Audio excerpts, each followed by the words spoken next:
Watership Down, Chapter 38. The Thunder Breaks.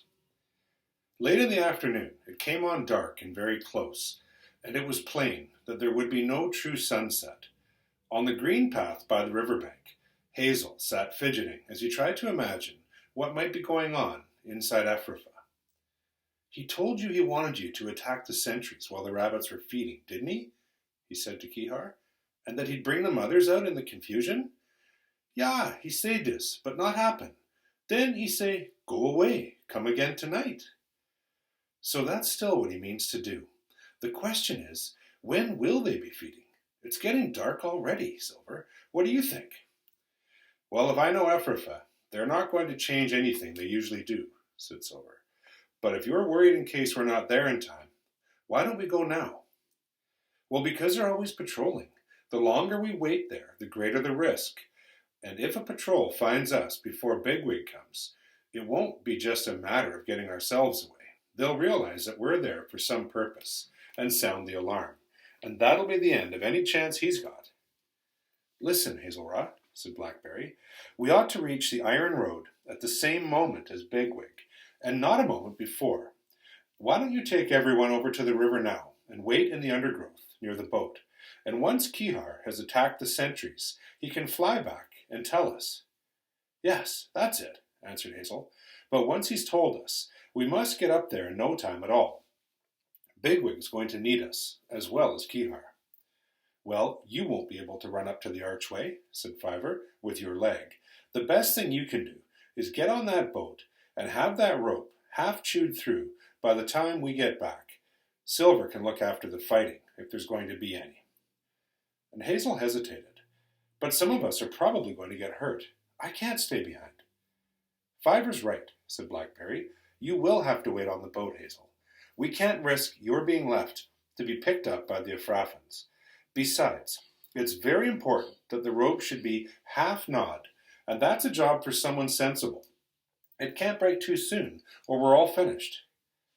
It took them some more time before they could persuade Hazel, and when at last he agreed, he was still reluctant. "If Bigwig doesn't come tonight," he said, "I shall go and find him, wherever he is. Frith knows what might have happened already." And as they set up the left bank, the wind began to blow in fitful warm gusts, with a rattling of leaves through the sedges, and they had just reached the plank bridge when there came the rumble of thunder. And in the intense strange light, the plants and leaves seemed magnified, and the fields beyond the river closer. There was an oppressive stillness. "You know, Hazelrod," said Bluebell, "this really is the weirdest evening that I've ever gone looking for a doe." "Well, it's going to get a lot weirder soon," said Silver. "There'll be lightning and pouring rain. And for goodness sakes, all of you, don't panic, or we'll never see our home Warren again. I think this is going to be a rough business," he added to Hazel. "I don't like it very much." Bigwig woke to hearing his name repeated urgently. "Flaley, Flaley, wake up! Flaley!" It was Hyzenthley. "What is it?" he said. "What's the matter?" "Nelfilta's been arrested." Bigwig leapt to his feet. "How long ago? How did it happen?" "Just now. Moneywort came to our burrow and told her to come up to Captain Sherville at once. So I followed them up the run, and when she got to Sherville's burrow, there were 2 council police waiting just outside, and one of them said to Sherville, 'Well, as quick as you can, don't be long.' And then they took her straight outside. They must have gone to see the council. Oh, Flaley, what are we going to do? She'll tell them everything." "Listen to me," said Bigwig. "There's not a moment to lose. Go and get Thuthanang and the others and bring them up this burrow. I won't be here, but you must wait quietly here until I come back. It won't be long. Quick now. Everything depends on it." Hyzenthley had hardly disappeared down the run when Bigwig heard another rabbit approaching from the opposite direction. "Who's there?" he said, turning swiftly. "Sherville," answered the other. "I'm glad you're awake. Now listen, Flaley. There's going to be a whole lot of trouble. Nelfilta has been arrested by the council. I was sure she would be, after my report to Vervain this morning. Whatever it was, she was talking about it. They'll get it out of her. I dare say the general will be here himself as soon as he knows what's going on. Now look here. I've got to get over to the council burrow at once.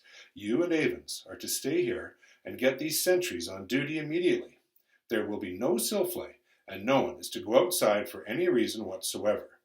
All the holes are to be double guarded. Now you understand these orders, don't you? Have you told Avens yet?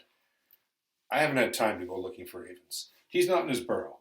Now go and alert the sentries yourself, and send someone to find Avens, and someone else to tell Bartzia that Blackavar will not be needed this evening. And then sit on those holes, and the Hraka hole too, with every sentry you've got. And for all I know, there may be some plot to make a breakout. We arrested Nilthilta as quietly as we could, but the Mark are bound to realize what's happened. If necessary, you're to get rough with them. Do you see? And now I'm off. Right, said Bigwig. I'll get busy at once. He followed Sherville to the top of the run, and the sentry at the hole was Marjoram. And as he stood clear to let Sherville pass, Bigwig came up behind him and looked out into the overcast evening. Did Sherville tell you, he said, Silflay is early tonight on account of this weather. Orders are that we're to get on with it at once. He waited for Marjoram's reply. If Sherville had already told him that no one was to go out, it would be necessary to fight him. But after a moment, Marjoram simply said, So have you heard any thunder yet? Get on with it at once, I said, answered Bigwig, and get down there and get Blackavar and his escort. And be quick, too. We'll need to get the Mark out immediately if they're going to feed before this storm breaks. Marjoram went, and Bigwig hurried back to his own burrow. Hazel had lost no time. 3 or 4 does were already crammed into the burrow itself, and nearby in the side run. Thethuthanang was crouched with several more. All were silent and frightened, and 1 or 2 were close to the stupefaction of terror. This is no time to go Tharn, said Bigwig. Your lives depend on doing as I say. Listen now. Blackavar and the police guards will be up directly. Marjoram will probably come up behind them, and soon you must find some excuse to keep him talking. Soon after that, you'll hear fighting, because I'm going to attack the police guards. And when you hear that, come up as fast as you can and follow me out into the field, and don't stop for anything. And as he finished speaking, he could hear the unmistakable sound of Blackavar and his guards approaching. Blackavar's weary, dragging gait was like that of no other rabbit, and without waiting for the does to reply, Bigwig returned to the mouth of the run. The 3 rabbits came up single file, Bartzia leading. Well, I'm afraid I've brought you up here for nothing, said Bigwig. I've just been told that Silflay's cancelled this evening. Have a look outside and you'll see why.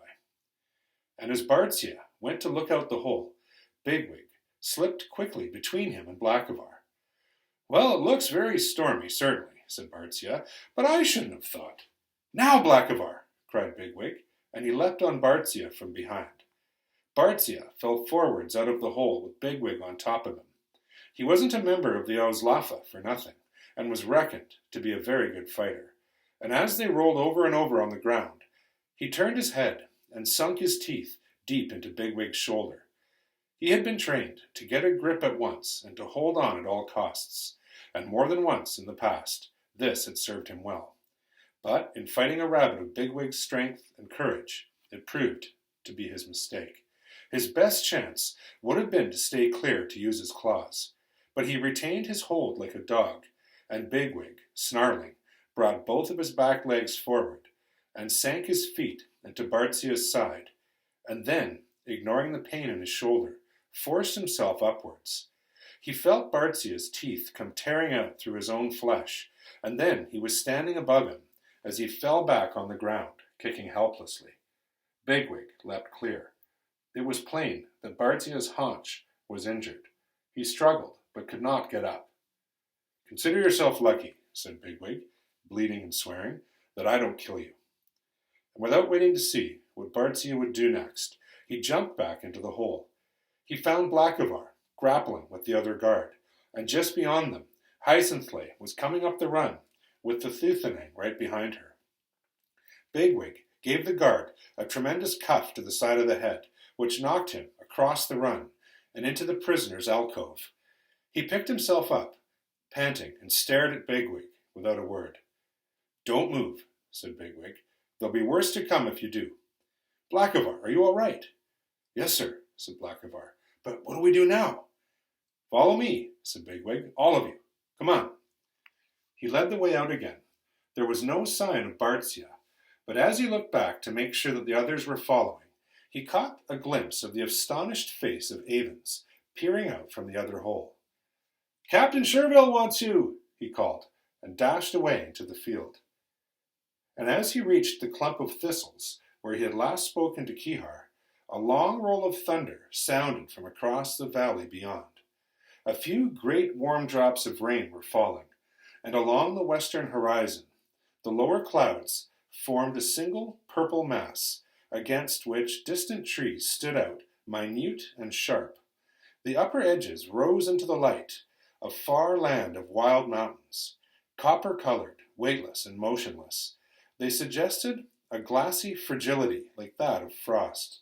Surely, when the thunder struck, again they would vibrate, to tremble and shatter, until warm shards, sharp as icicles, fell flashing down from their ruins. And racing through the ochre light, Bigwig was impelled by a frenzy of tension and energy. He did not feel the wound in his shoulder. This storm was his own, and this storm would defeat Efrafa.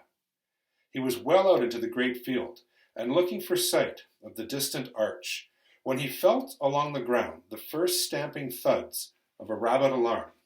He pulled up and looked around him. There did not seem to be any stragglers. The does, however exactly many there were well up with him, but scattered to either side. Rabbits in flight tend to keep away from each other, and the does had spread out as they left the hole. If there was a patrol between him and the iron road, they would not get past it without loss, unless they came closer together. He would have to collect them, despite the delay. And then another thought came to him. If they could get out of sight, their pursuers might be puzzled, for the rain and the failing light would make tracking difficult. The rain was falling faster now, and the wind was rising, and over on the evening side, a hedge ran down the length of the field towards the iron road, and he saw Blackavar nearby and ran across to him. I need everyone on the other side of that hedge, he said. Can you get a hold of some of them and bring them that way? And Bigwig remembered that Blackavar knew nothing except that they were on the run, and there was no time to explain about Hazel and the river. Go straight to that ash tree in the hedge, he said, and take all the does that you can find on the way. Get through to the other side, and I'll meet you there as soon as I can. And at this moment, Hyacinthly and Thethuthanang came running towards them, followed by 2 or 3 other does. They were plainly confused and uncertain. The stamping, Thlely, panted Thethuthanang. They're coming. Well, run then, said Bigwig, and keep close to me, all of you. They were better runners than he had dared to hope, and as they made for the ash tree, more does fell in with them, and it seemed to him that they ought now to be a match for a patrol, unless, of course, it were a very strong one. And once through the hedge, he turned south, and keeping close beside it, led them down the slope. And there ahead of him was the arch in the overgrown embankment. But would Hazel be there? And where was Kihar?